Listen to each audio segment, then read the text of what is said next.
कर्नाटक में बीजेपी की मुश्किलें बढ़ती जा रही हैं। लोकसभा चुनाव दस्तक दे चुके हैं और राज्य में बीजेपी में आंतरिक फूट बढ़ती जा रही है। पूर्व डिप्टी सीएम के.एस. ईश्वरप्पा ने पहले ही पार्टी के खिलाफ बगावत छेड़ दी थी और अब उन्होंने बीजेपी और पूर्व सीएम बी.एस. येदियुरप्पा पर गंभीर आरोप लगाए हैं, जिनकी चर्चा राजनीतिक गलियारों में पहुंच चुकी है। कर्नाटक में ईश्वरप्पा समेत अन्य नेता भी बीजेपी हाईकमान से नाराज हैं, जिनके बगावत की आशंका जताई जा रही है। तो क्यों कर्नाटक में भाजपा के खिलाफ खड़े हैं अपने ही नेता ईश्वरप्पा के? बीजेपी पर क्या है आरोप? क्या है कर्नाटक में बीजेपी की स्थिति? जानने के लिए देखिए ये रिपोर्ट।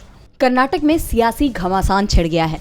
लोकसभा चुनाव के लिए उम्मीदवारों की घोषणा के बाद से बीजेपी के अंदर फूट की स्थिति पैदा हो गई है। बीजेपी के कई नेता हाईकमान से टिकट न मिलने के चलते नाराज बताए जा रहे हैं। सबसे पहला नाम पूर्व डिप्टी सीएम के.एस. ईश्वरप्पा का सामने आ रहा है, जिन्होंने अपनी ही पार्टी के उम्मीदवार के खिलाफ चुनाव लड़ने की घोषणा कर दी है। ईश्वरप्पा ने अपने बेटे के.ई. कंतेश को टिकट न मिलने पर नाराजगी जताते हुए पूर्व सीएम बी.एस. येदियुरप्पा के बेटे बी.वाई. विजयेंद्र के खिलाफ खुद चुनाव लड़ने का ऐलान कर दिया है। लेकिन उनकी नाराजगी यहीं खत्म नहीं हुई।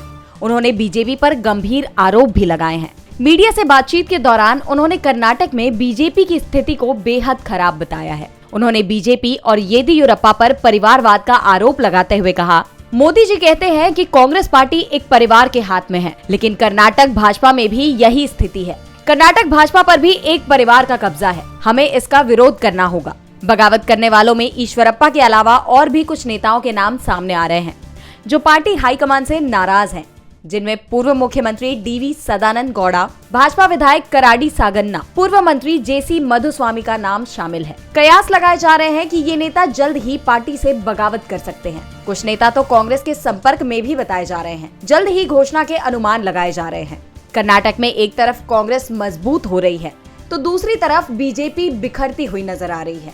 DB लाइव की रिपोर्ट।